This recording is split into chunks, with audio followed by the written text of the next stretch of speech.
Hey, all you Ethicuties and the 40% of you who have still not subscribed to the Ethicsverse, what the heck's the matter with you? Welcome to the coolest place to be every Thursday at noon Eastern. If you think that we can change our world by making our workplaces better, we got a phenomenal episode for you today. I know I say that every week, but I really mean it this time. We're talking about cultural metrics that matter. We're going to be talking about measuring organizational excellence with the one and only Rebecca Rem. How's it going, Rebecca? Round of applause for Rebecca. We need to really wow her. I've really hyped up all you Ethicuties. And I told her that she's going to see thousands of emojis today. So you guys are really going to love this episode. Welcome, Rebecca. How's it going? I'm doing great, Nick. Thanks so much for having me. This is exciting. All right, last chance for the Ethicsverse survey. So if you've been once or you've been 200 times to the Ethicsverse, we'd love to hear how we can make this more valuable for you. We take very seriously the hour that you spend with us each week. We want this to be a place where you can come, get that shot in the arm, get a little bit rejuvenated, get some tactics and some techniques that you can, put to work in your organization, and remind yourself that you're not the only person who's fighting this battle. There's thousands and thousands of us who are working every day to make our workplace is better. It's a hard job, but this is our one spot. So help us understand how we can make this thing better for you. If you're not doing whatever you can to get smarter, to feed yourself, to sharpen your saw, as they say, then you're leaving a lot of influence on the table and you're leaving a lot of impact on the table. So this is a little picture of the Ethicsverse library, the Ethico library. There's so many great books out there, and I encourage you to check that out. We love giving away books here. We don't even like making money. And we also love listening to podcasts. So here's a couple of podcasts that are in rotation for me right now. The Compliance Leadership Lounge with Ross Ronan. If you don't follow him on LinkedIn, I'd really encourage you to do it. Every single little bit of content he puts out is phenomenal. Really great insights from him. So encourage you to just keep getting smarter, keep learning. So here's a QR code for that. Hope you do that. Okay. I had Tarek on the Ethics Experts. That's the most recent episode. I think you guys would really enjoy this episode. He has a really smart way on driving engagement throughout an organization. There's so much customization in terms of like what we see in our various feeds in every other sphere that we live in other than work.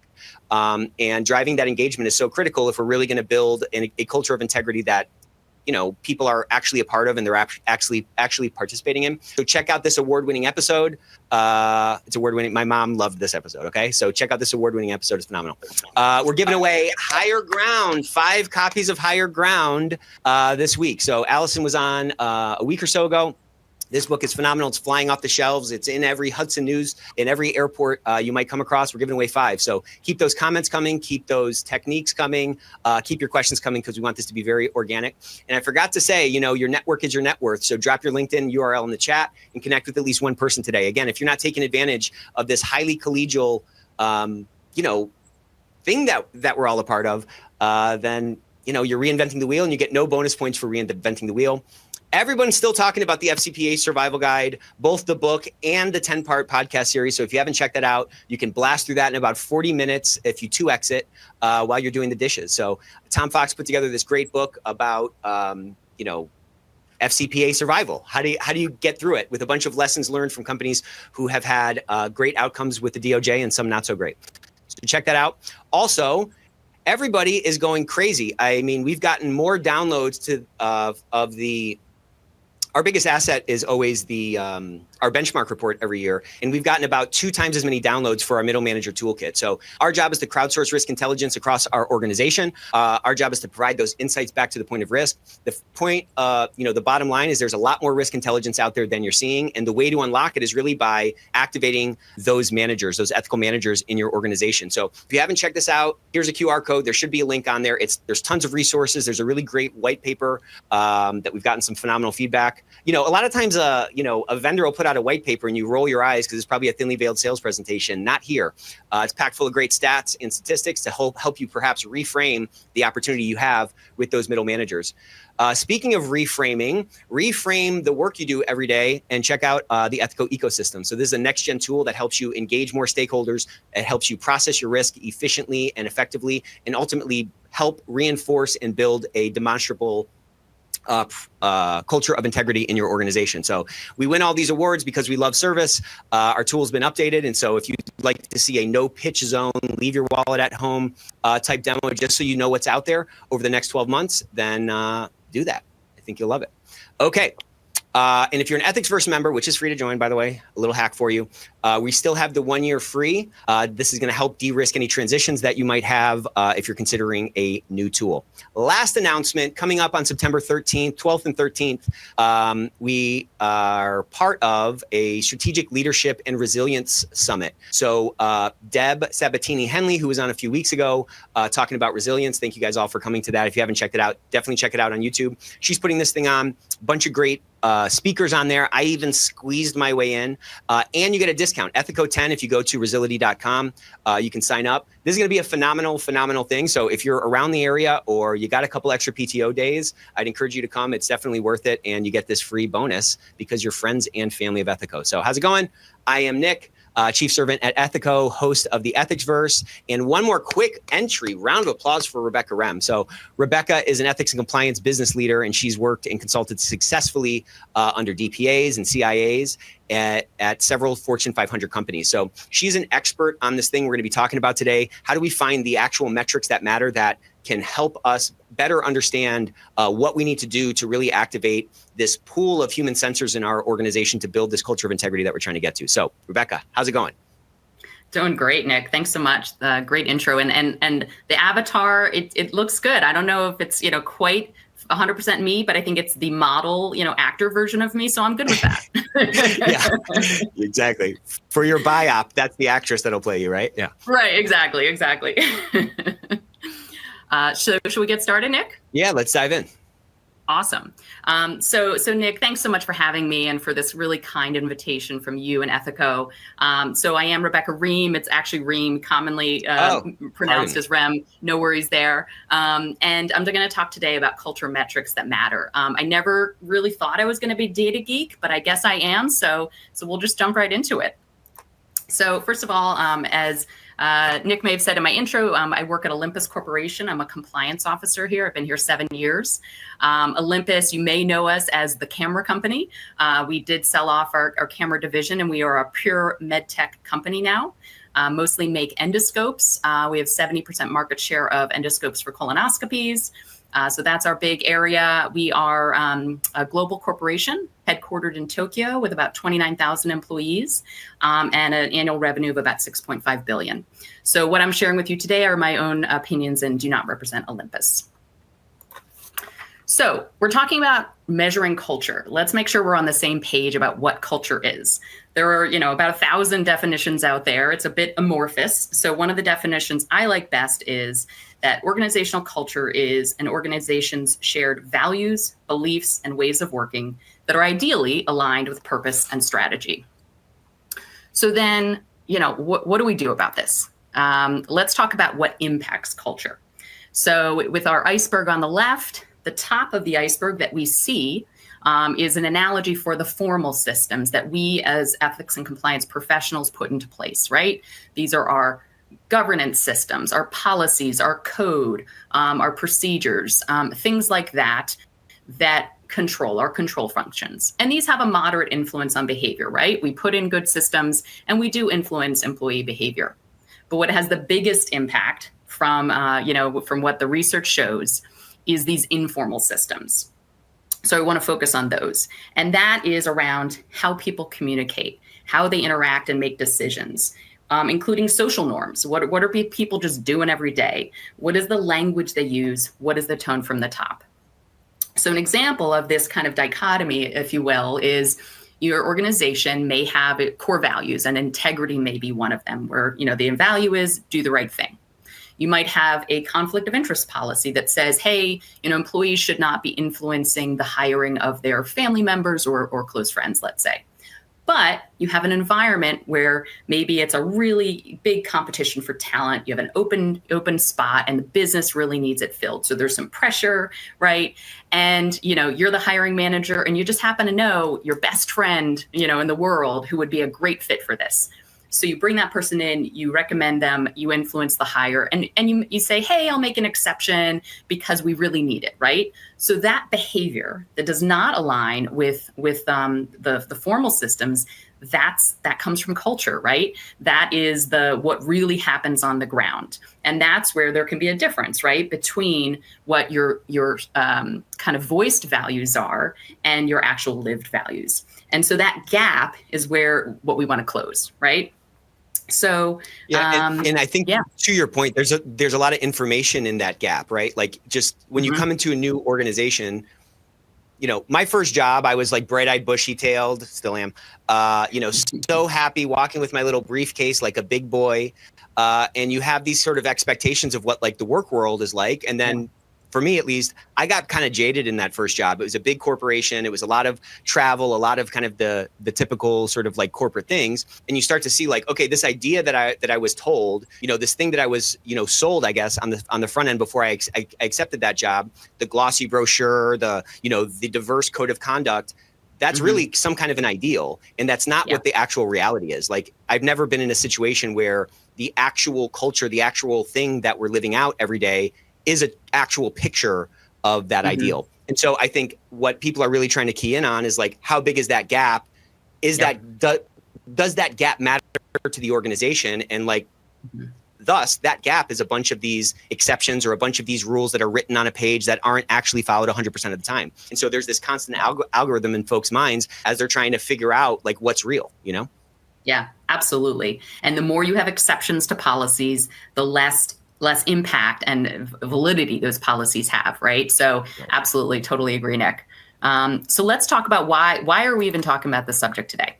For those of you, who pay attention to what the U.S. Department of Justice says, I'm sure you're very aware of their evaluation of corporate compliance programs.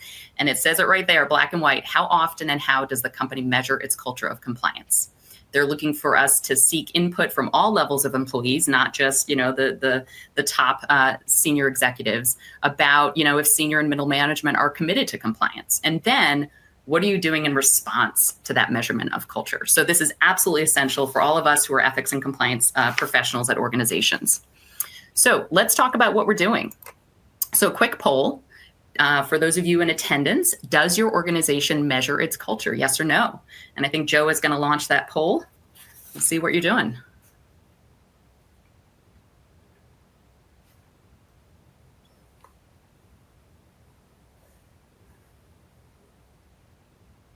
And I don't see anything, but launching. Okay, so here's how you do it. We're figuring this out live, guys. This is the first time we're doing the poll. So go to the top of your bar and there's a pulse check. If you click that, you can hit the responses, okay?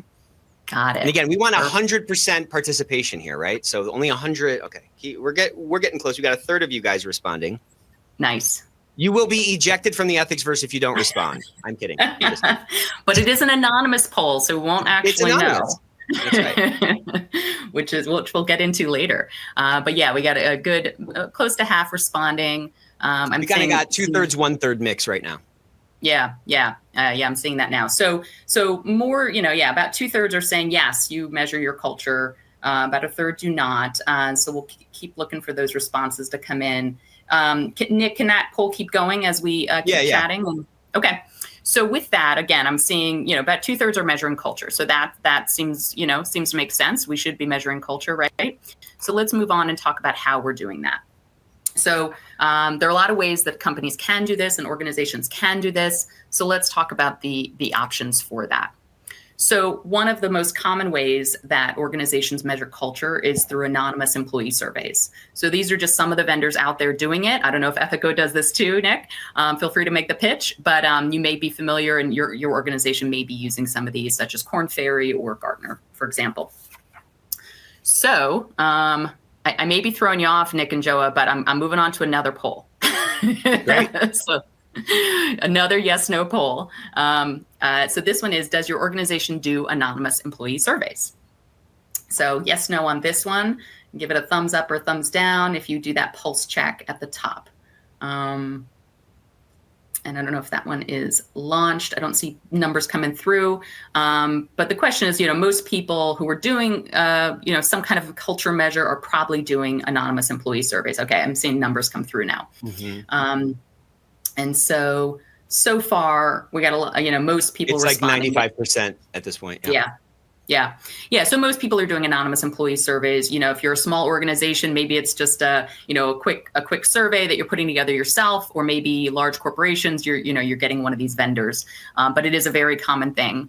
And I see some thumbs up, thumbs down. So thanks for the feedback on that. Okay. So with that, let's look at a couple of examples of how organizations are doing this. So quick Google search, looking for, employee, surveys and metrics and things like that. So Verizon has its human capital report from 2020. You can see in the top middle there, 85% of their employees responded to what they call their VZ Pulse survey. So that's a metric they're using really to show engagement, right? If employees are doing the survey, they probably think that something will happen in response, so they care about doing it. So that's a good number. At the bottom, you see 88th percentile in overall satisfaction compared to Gallup's database. So they're doing some external benchmarking too. So again, that's a good number.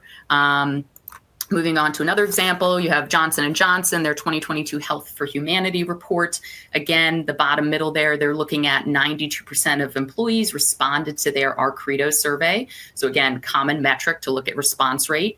And then they talk about an 87% favorability rate. So just want to geek out on the data for a sec. So when we talk about favorability rate, and I'm getting some expertise. I'm not going to say I'm a total expert on all of this, but basically what we're talking about there is employees have responded favorably in a positive way to a question. And maybe it's strongly agree, something like that. And so that's a common way to measure.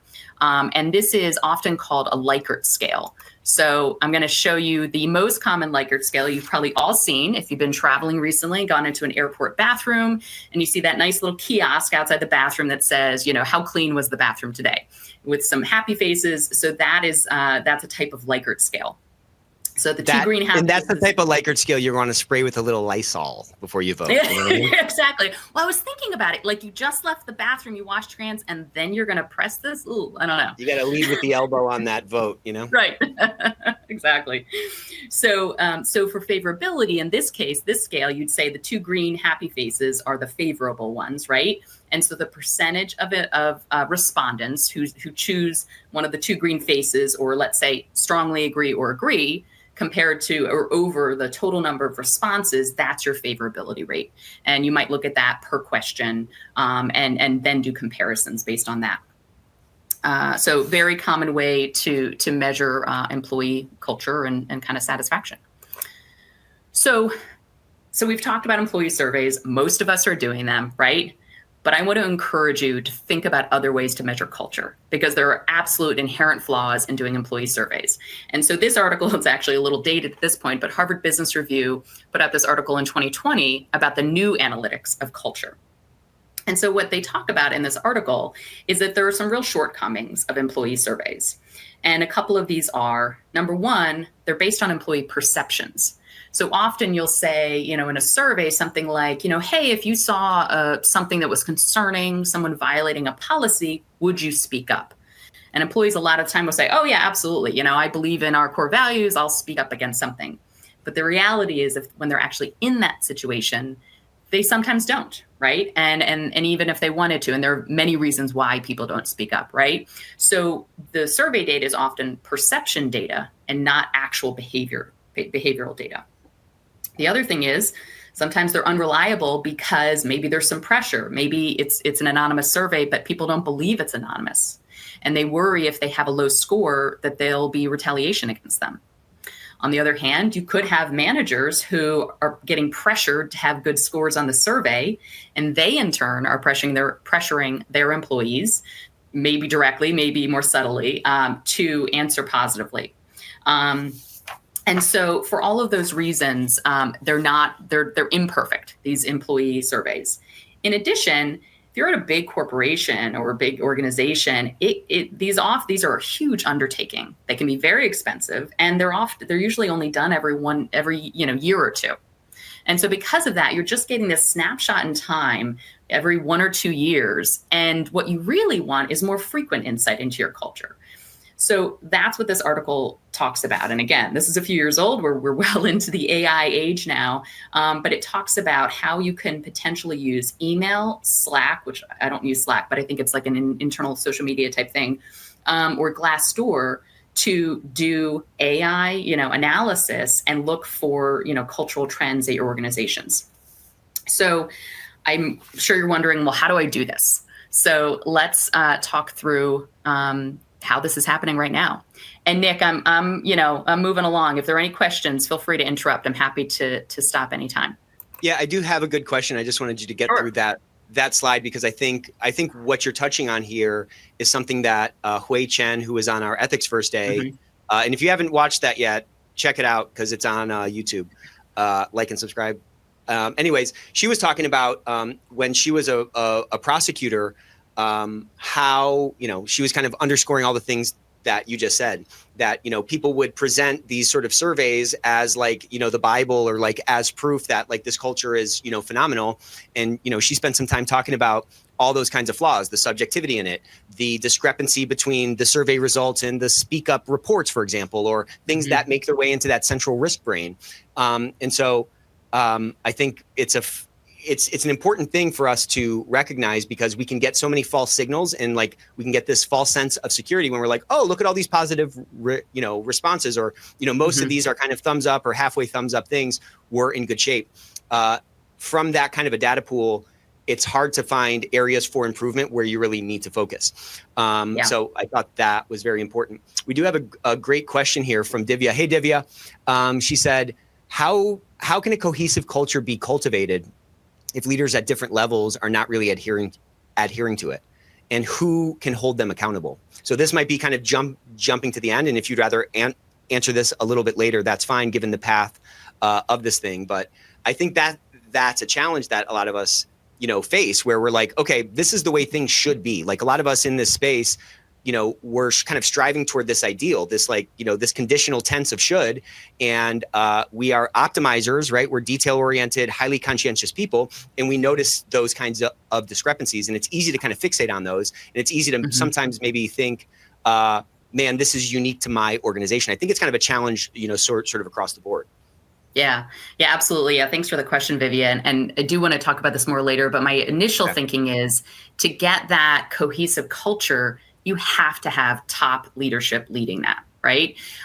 So if different leaders are doing things differently, that means there isn't a consistent message or direction, right, to do the right thing and to follow policy and everything. The other thing is you could have the top leadership that is all in about, ethics and compliance, but maybe the incentive structure hasn't been thought about as much. How are you actually incentivizing with comp, bonuses, benefits, things like that? And sometimes people don't really realize maybe the way that they're incentivizing and how that might be really driving behavior. Excellent. So with this new, the new analytics of culture, let's look at an example right now. I found this maybe 6 months or a year ago, and I was so excited, and I have spent way too much time on this site. So this is a publicly available site. It's called the Culture 500. If you haven't checked it out, please go do it. Maybe not during the webcast, because I'd love your attention, but right after. So it's a collaboration between MIT Sloan and Glassdoor. And what they've done is they've pulled Glassdoor reviews for the largest 500 companies in the US. And they've used AI to do natural language processing to look for trends in that data. And they found 9 kind of trends or values, if you will, that these comments are usually about. One of them is customer, which is this one I'm going to talk through with these tech giants. Others are integrity, respect, diversity, etc. So what you can do is you can go on this website. It's amazing. And they have all this data, and you can cut it by industry, by question, by value, or not question, but value and different things. And so I'll show you one of these snapshots on the side here. So if you look at the graph, you'll see in the far right, the Apple logo. So what that's showing is that of all the comments on Glassdoor about Apple, because the Apple is far to the right, that's showing the frequency of comments is high on this topic of customer, assuming it's kind of customer focus. And then on the left, the vertical axis, you see negative versus positive. So a lot of comments about Apple, but they're slightly negative on average. So that's showing this on this graph for Apple. If you go to the top of the graph, you see the Amazon logo. So what that's showing is there are fewer comments about Amazon, more in the middle, but the comments are highly positive when it relates to customers. Same thing for Facebook, highly positive, fewer comments. You go down to the left lower quadrant, you see Intel and Google, fewer comments, but mostly negative, especially for Intel. So really interesting. You can slice and dice this data. If you're in one of those, largest 500 companies, this could be a great resource for you. We in Olympus, we're larger in Japan, and so we don't make the cut on this one. So we don't have Olympus data, unfortunately. But I think it's a great tool for a lot of companies, and a great model for what we could do inside our companies. So the x-axis is like comment count, and the y-axis is like whatever one of those 9 like facets, and you can just see it across ones. Yeah. Okay. Yeah, exactly. So and I should have explained that a little bit better. The bottom x-axis is frequency. So farther to the right are more comments. Okay.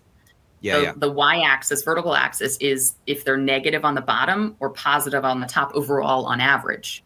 And this whole graph is only related to the customer value. Right. You can do the same cut for integrity. And that one, I don't think the differences were as large. So I liked this one better as far as the visualization. But yeah, it's really interesting. So highly recommend spending some time in that.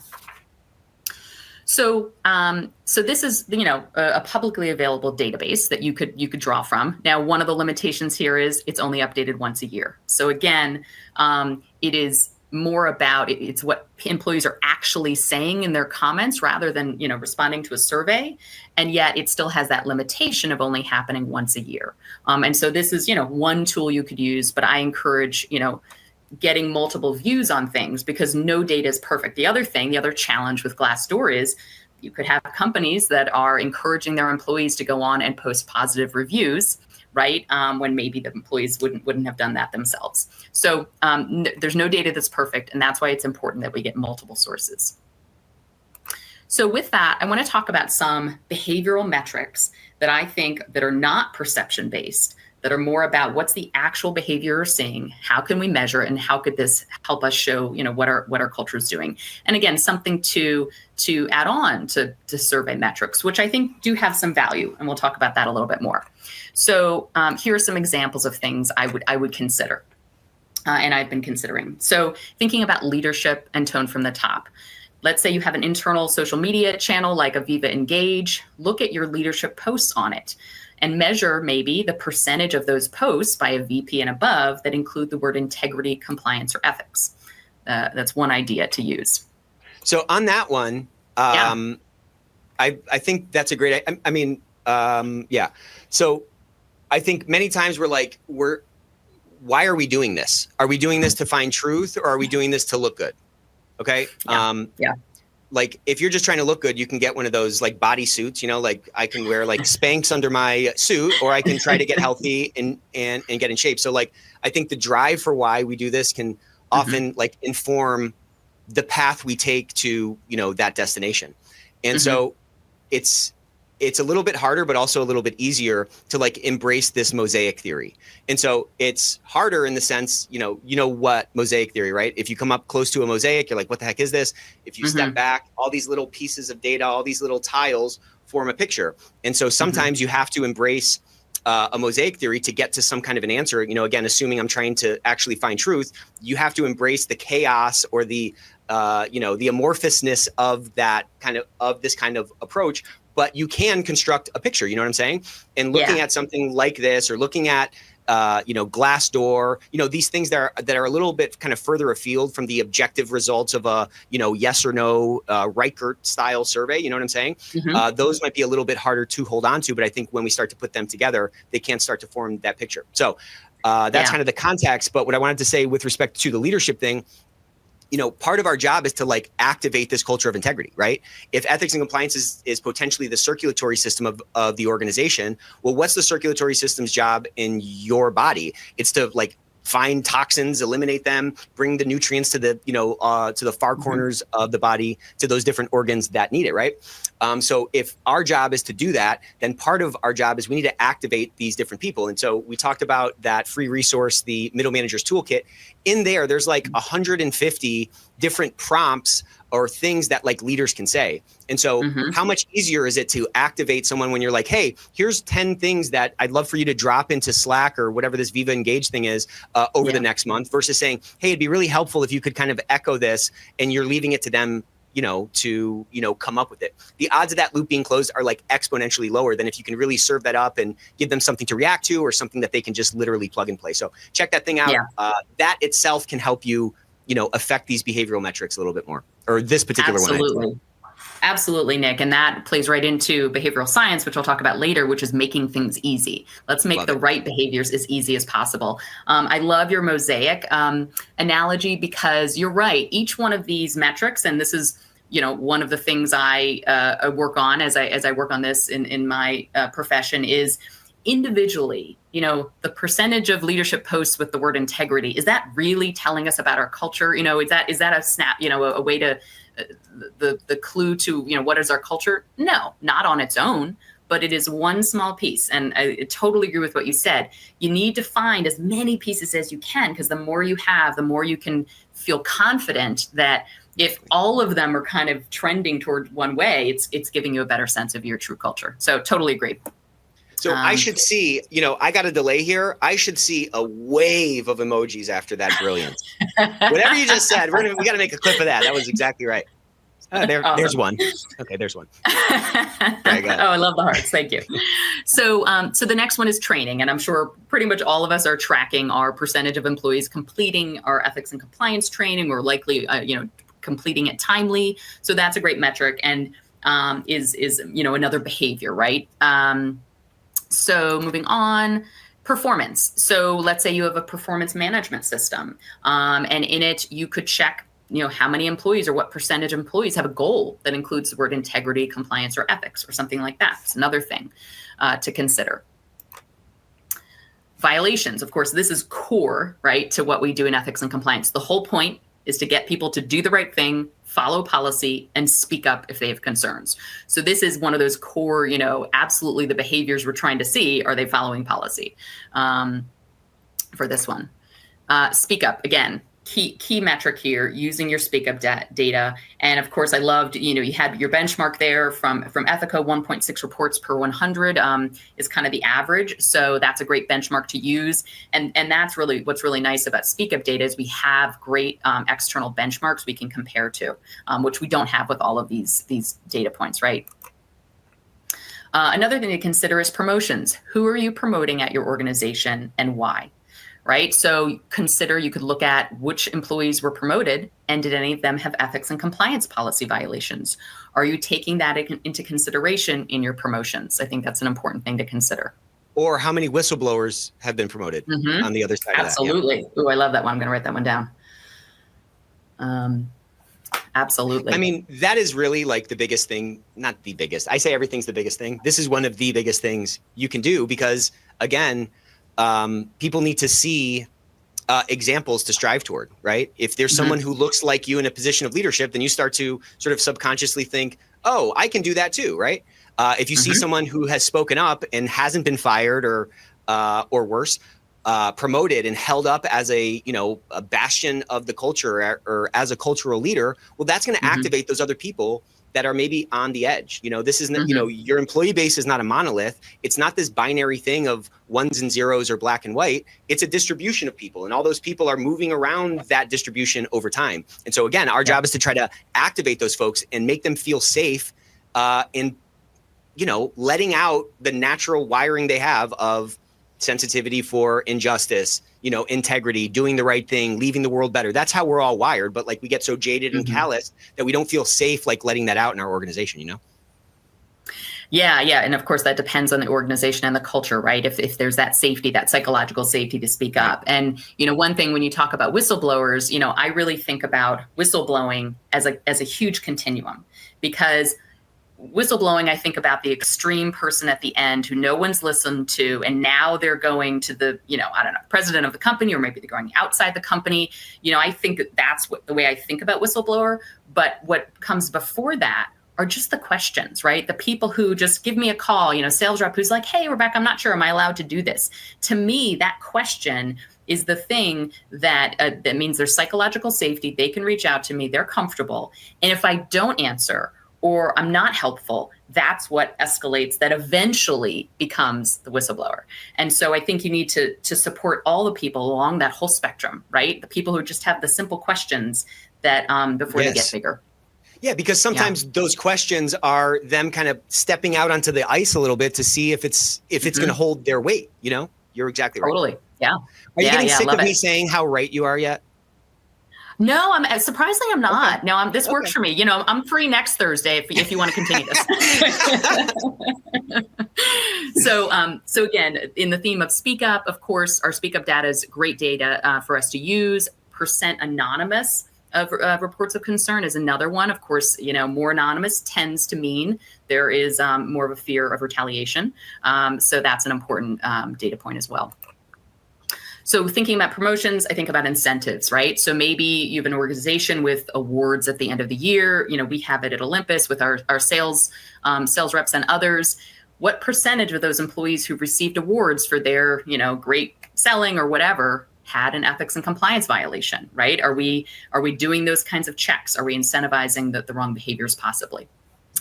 And lastly, investigations. So, you know, average case turnaround time. This is one of those, you know, I look at all these metrics and I think some of them are the core behaviors. Like I said, we want to see employees following policy, not violating it, speaking up if they see something wrong. And they're kind of those core in the middle.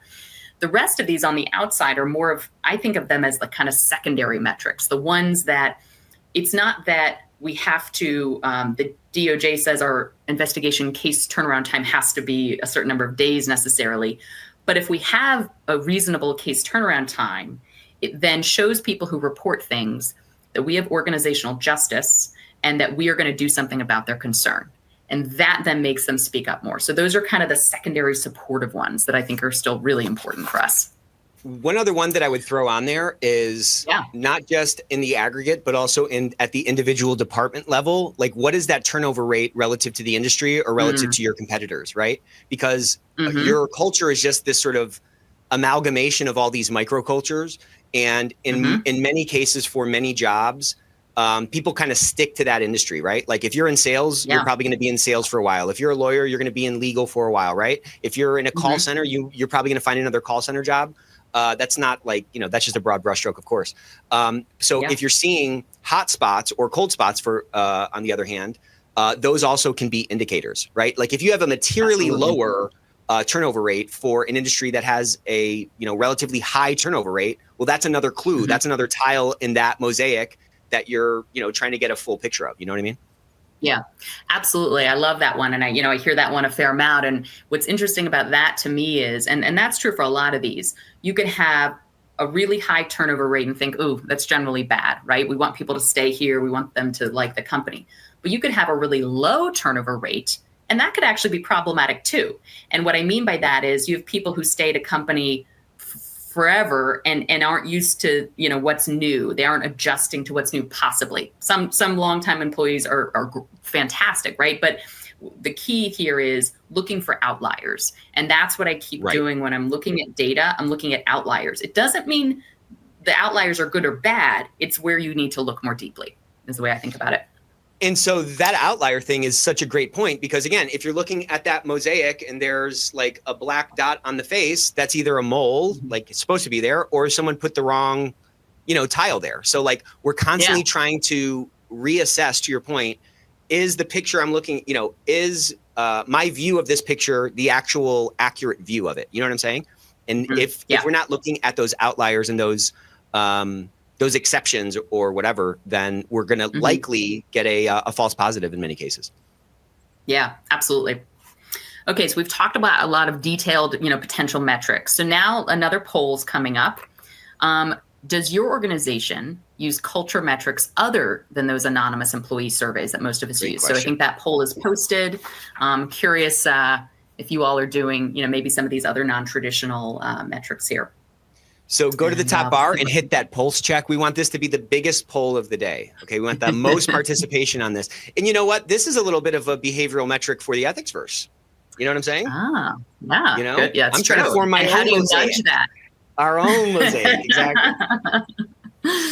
We talk about ways to nudge that behavior with our behavioral science knowledge. Exactly. So we got about 25% respondents, and it's about 50-50 right now. Yeah. Slightly higher, don't use other metrics. Yeah. Yeah. Yeah, so not surprising. I did a same poll at a much smaller venue in the spring, and most people are not using things outside of surveys. So it's nice to see that that kind of more are. So that's great. So thank you for responding to that quick poll. So I'm going to let that continue while I move on to the next slide. So we've talked about, and Nick, I've written down your ideas of other metrics. I love it. I'm collecting as many as I can. We've talked about the possibility of metrics, right? And in addition to employee surveys. So how do you choose them, right? And I'm kind of in the middle of this right now. So I'll give you my insight because I've been thinking about this a lot over the past couple of years. Number one, obviously, it has to be related to ethics and compliance, right? This needs to be kind of material to ethics and compliance. And we talked about that a bit. The employee behavior, are they following policies? Are they speaking up? Those are those core data metrics. And then others, tone from the top, et cetera. So is it important to ethics and compliance? Check. Okay, great. Now the question is it in a system? So these are my little icons. On the left is it in some kind of a system where it's accessible? Because having something on, I don't know, paper or wherever, disparate systems, that can be really difficult. So is it on one system and is it accessible? Once you say, okay, yeah, it is. And of course you have to think about privacy and confidentiality with that. Now you say, well, can I actually analyze it? Maybe it's on Slack or something, but I don't have AI. I'm not going to go through and count every VP post. Like, is it able to be analyzed is a question. So this is where AI is going to just catapult us into a different level of metrics very soon, right? If it hasn't already. So once you determine it can be analyzed, okay, so now you have some data. Is this something that you can do something about? Is it actionable, at least from an ethics and compliance perspective? Tone from the top, Nick, giving your middle manager toolkit with those phrases they could put on, that's pretty actionable, right? Turnover rate is a little more challenging. So the question is, it's not that if we can't action it, we shouldn't measure it, but it is more challenging if you feel like you don't have the control over that. And then lastly, is it repeatable? So I would argue that, industry benchmarks are very helpful. But I think the most important thing you can do is compare yourself to yourself. 100%. 100%. Right, exactly. The best benchmark is yourself. Absolutely. Yeah. Yeah. So did you get that from me? Did you get that from me? I may have. I'm just kidding. I'll have to put from Nick Gallo next time. There's an implied asterisk there. Sorry, go ahead. Right. So let's just briefly talk through a few of the metrics we talked about on the previous slide and how they fit with these kind of criteria. So speak up line data, highly relevant. It's probably in a system, right? It's probably accessible by you as ethics and compliance. But of course, you need to be careful with privacy and confidentiality with that data. Likely very able to be analyzed. You probably get some download. You can download a report, and it's pretty actionable, right? You can increase your communications about the speak up line. You can talk to managers, whatever, and it's also repeatable. So I think speak up data is great data for this. Leadership posts, again, they're a little less relevant, but I think they're still relevant.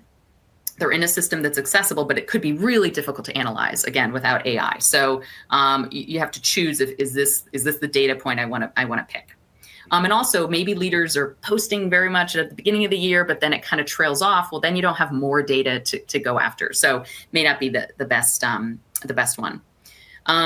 Promotions and relating that to violations, I think it's pretty relevant, but it could be in multiple systems. HR probably owns your promotions data. Do you have access to it? You might have limited access due to privacy and confidentiality. Easy analysis, you put a couple list of names together probably. Pretty actionable, but it may be repeated only annually, so it might not have the frequency that you want. Okay, so you've gone through, you've chosen your metrics, you've gotten some data. It is time to share it with leadership. Now, what do you do?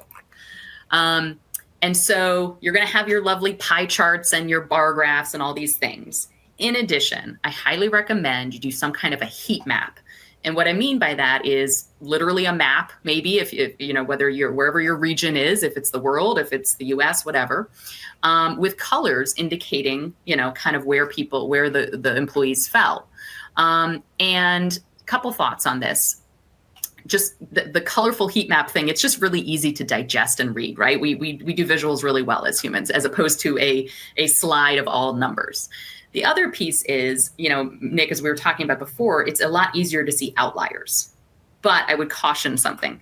if you're looking at survey data, putting the strongly disagree in red, people who were very unfavorable, that's fine. And the strongly agree in green. I think we can generally say strongly disagree is kind of bad, right? Unfavorable.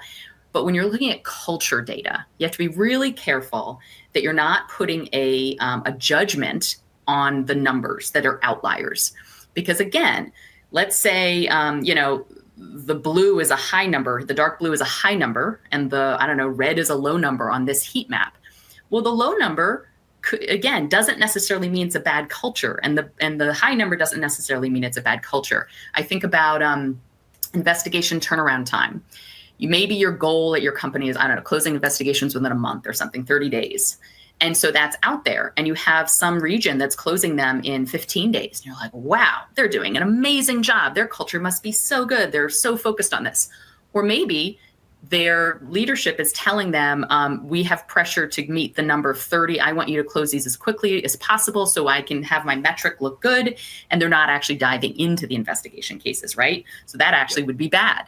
So you have to be really careful about putting judgments on numbers. I would say use colors carefully and really focus on outliers. I think that's the key. So that's just one visualization you can consider. So now you're gathering your visualizations, you're going to leadership, you're presenting, and you have to make sure you're presenting this in context, having the big picture view. And so whether that's giving benchmarks from industry, right? Like that great reports per 100 benchmark from Ethico 1.6 reports, or it's, again, having those internal benchmarks, which are just invaluable. You have to be able to say, here's where we landed, and here's what it means. It's good, it's bad, we're unsure, it's an outlier, we're going to dig further, right? Here's how we compare to last year. Because, of course, your leaders are going to ask what this means, and then what do we do about it? And again, look out for those cultural differences. I was looking at some NAVEX data this morning, and the reporting rates for reports of concern, the reporting rates tend to be higher in the Americas than Asia. Doesn't necessarily mean that there are more problems in the Americas, right? Or that there's a problem in Asia because they're not reporting things. Again, the percent anonymous tends to be higher in Asia than in the Americas. Doesn't necessarily mean there's an issue with retaliation in Asia. There are just, cultural differences that we need to consider. And that's why it's nice to be able to compare, within a region. So what do the Asia numbers look like, this year versus whatever last year, or within the Americas or whatever, and be careful comparing region to region, I would say. Yeah. You have to isolate those variances or that variability from some of these exogenous factors or these factors that are maybe inherent to that region or that group. Otherwise, you're going to jump to the wrong conclusion. I got a couple of questions here. Yeah. How are we doing on it? We cracked 3,000. I told you. Nice. 3,000 emojis. Amazing. Okay. So Julio has a great question here. He said, this used to happen in pharma quite frequently, but when you do an actual audit, you see almost the complete opposite of what you expect. You get these results from a survey, and then you do an audit, and you get this, totally opposite sort of conclusion. A survey is like getting your. So I love this analogy. A survey is like getting your blood pressure taken when you're on vacation versus the reality of when you're working. It's going to get totally different results. He's saying, I've never seen a benefit to doing this, taking the blood pressure on vacation, other than like for the annual report, which what I think he's saying is like for the external presentation of what a great company we are, the greenwashing, right. Potential, not throwing stones. What do you think about that kind of posture, that kind of position? Yeah. So Julio, thanks so much for the comments and question. And I agree that, well, and this is what we're talking about, right? That these employee surveys are not, you can't just look at them in isolation because they can be very flawed. I do still think that they are a good indication. I think you have to have other pieces of data like the audit, right? And these other things we're talking about today. Because even if, let's say, your numbers are really inflated on the survey for some question, if you ask that same question, in a year or whatever, the numbers may still be inflated, but they might be lower, and then it might give you some indication. So again, imperfect data, totally hear you. But again, I think it's one way of, it's one tile in the mosaic. And I do think it's still an important one, but I think you need the behavioral data also. I think that's right. If you were to ask me, Nick, how do you know you're healthy? And I just say, oh, look, my wrists haven't gained any weight. That's not necessarily, a valid conclusion. You know what I'm saying? And again, absolutely. If you're just looking at one thing or one source of data that's perhaps subject to some of the things you're talking about, the sort of blood pressure on vacation effect, well, then you're likely going to arrive at a single conclusion. And what I would say to Julio is that, like, again, what's the purpose of it? If the purpose is just the external thing, then fine. Then use that data despite its flaws and put it out there on a nice glossy ad and see what you get from it. If you're trying to actually figure out, how do I improve this? This ideal is never going to be achieved. I'm constantly trying to close the gap between the ideal culture and the actual culture. Well, then I'm not trying to prove that I have a good culture, which is a crazy thing to even say. It's how do I improve where I'm at? That's a lot more actionable, and that really eliminates even the possibility for the false sense of security that can come from, an implied permanence from a single data source, which is an annual survey, for example, Yep. Totally. All right, another great question from Eugene. Eugenia, hey, Eugenia, thanks for this. I'm also curious, I think you're going to like this one, Rebecca. And if you don't, just act like you do, I'm also curious as to any strategies anyone can share as to how you strap onto HR surveys for us, Gallup, or convince HR that you need to have a separate survey for culture of compliance, not just workplace culture, quote unquote, broadly speaking, as measured by Gallup. So how do you fly in this, how do you fly in the slipstream, or how do you convince, the owner of the, the workforce that you need an interaction point to get a better gauge of the culture of compliance, in addition to just workplace culture? Yeah, I love that question, because this is it's a major challenge, right? And I would say from both sides, there is survey fatigue at organizations, especially at large organizations. Everybody wants a survey for everybody. And so HR wants one, ethics and compliance wants one, and we both want to not have survey fatigue. So we'd rather just combine it generally, but then it's like, well, I want my survey, I want my question. So there is no easy answer here. What I think and what I've tried to do is collaborate with HR, right? Don't just make this an external ask and, here are our questions, can you please drop them in? Work with HR on, hey, this isn't an HR culture and an ethics culture and a whatever culture. This is one culture, and HR and ethics and compliance are key components to, doing this culture work. So let's collaborate. And how do we do that? And hey, HR, what are the questions you really want? And ethics and compliance, what are the questions you really want? And how are these related? Maybe they can be combined questions, right? Because we all want people to speak up about concerns, for example. So I think it's about building those bridges and collaboration and understanding, I'm not just trying to add on to your survey and make more work for you, HR. I want to collaborate because this culture work is ours to do together. And also take that Pareto approach to your question list, by the way, because you're probably asking too many questions, and there's probably 20% of those questions that you can that are actually going to give you the indication of what you need. You're never going to get it. You're never going to get it 100%. So I think dialing down to those couple of questions makes whatever ask you have a lot easier, Yeah, totally. So this is another good one from Bonnie. Hey, Bonnie, how's it going? Do you have any behavioral metrics that could be appropriate for a smaller company? We have 85 employees, so we don't tend to have many E&C violations in a year. We do surveys already and have a venue for anonymous reporting. So again, it's kind of a smaller kind of sample set. And so how does someone who doesn't have, the benefit of a, massive data set affect it or get comfortability on where they should focus to drive the improvement? Yeah. Thanks for that question, Bonnie. And what I would say is use your small employee size to an advantage, because analyzing the data from 85 people is a heck of a lot easier than 29,000, right? So you can do some of this manual analytics of whatever's available to you, right? Like turnover rate, gender breakdown, gender in leadership, all these things that are kind of more secondarily related to ethics and compliance, but are really important, right? We need an inclusive environment to make sure everybody feels comfortable speaking up. I would say use any data you have and utilize, take advantage of the small data set. I would also say if you can you can create your own behavioral data pools with campaigns or initiatives. So I think what I'm about to share is genius. That goes for everything I share. But I think this is such a great idea. Running an ideation campaign or running a an appreciation campaign where you're utilizing things that are in place, whether that's your speak up line, your case management system, or putting a new form up there, and running like a credible campaign for a quarter to say like, hey, you guys have a lot of ideas out there. We want to crowdsource those to find the best ones to improve the organization. What that's going to give you is a couple of things. One, it's like hiding the dog's medicine in the peanut butter. Okay. Yeah. So you're getting them to engage in a speak up process without any fear of retaliation, because it's all just kind of an upside thing. You can tie a prize to it or something like that.